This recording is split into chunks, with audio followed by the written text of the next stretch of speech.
Ciao a tutti e bentornati in un nuovo Learnmas. Non sapete che cos'è il Learnmas? Si tratta di un progetto dove pubblicherò un video ogni giorno da lunedì al venerdì, da inizio dicembre fino al giorno di Natale. Si tratta di mini lezioni di 3 o 4 minuti. Nel Learnmas di oggi parleremo di 4 espressioni idiomatiche molto comuni e molto utilizzate nella lingua italiana. Per ciascuna di queste vi dirò significato, faremo un esempio e andremo a vedere se c'è un equivalente di questa espressione in inglese. La prima espressione è costare un occhio della testa.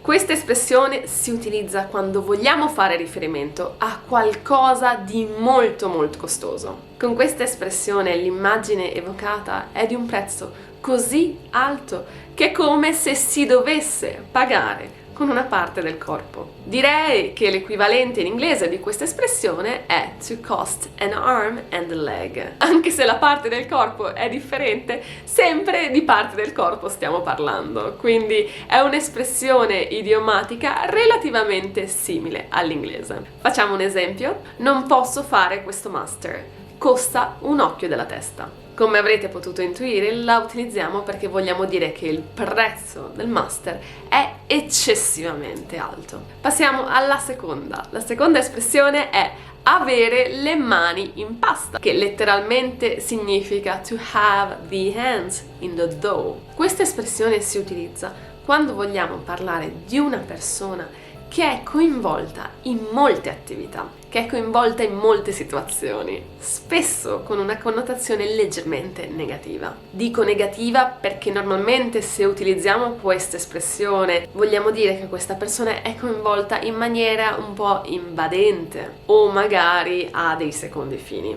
Questa persona è coinvolta in maniera diretta e attiva in queste attività. Proprio come quando si prepara l'impasto, quando si prepara la pasta, dobbiamo svolgere un movimento diretto e attivo nel nostro impasto. La traduzione, che a mio parere può essere abbastanza simile in inglese, è to have a finger in the pie, oppure semplicemente per dire to be involved. Facciamo un esempio. Il direttore ha le mani in pasta in molti progetti dell'azienda. Significa che il direttore è coinvolto in diversi progetti, partecipa in maniera attiva e diretta in diversi progetti. Passiamo alla terza espressione, anche questa inerente al cibo. La terza espressione è essere come il prezzemolo. Letteralmente significa to be like parsley. Utilizziamo quando vogliamo indicare una persona che incontriamo dappertutto, che continuiamo ad incontrare ovunque. Per esempio, magari incontriamo un vecchio amico in centro e il giorno dopo lo incontriamo di nuovo al supermercato e nel weekend lo incontriamo ad una festa. Questa persona è come il prezzemolo. Perché si dice così? Si dice così perché il prezzemolo è un'erba che è molto usata nella cucina italiana. Si trova infatti in moltissime ricette e in moltissimi piatti. Non ho trovato un'espressione idiomatica in inglese che sia equivalente a questa. Se voi la conoscete, fatemela sapere, che sono molto curiosa. Semplicemente in inglese si traduce come to be everywhere. In ogni evento del paese, Paolo è sempre presente. È come il prezzemolo. È proprio come dire Paolo è ovunque, lo troviamo ad ogni evento del paese. Siamo alla quarta ed ultima espressione di questo video. L'espressione in questione è trovare l'America.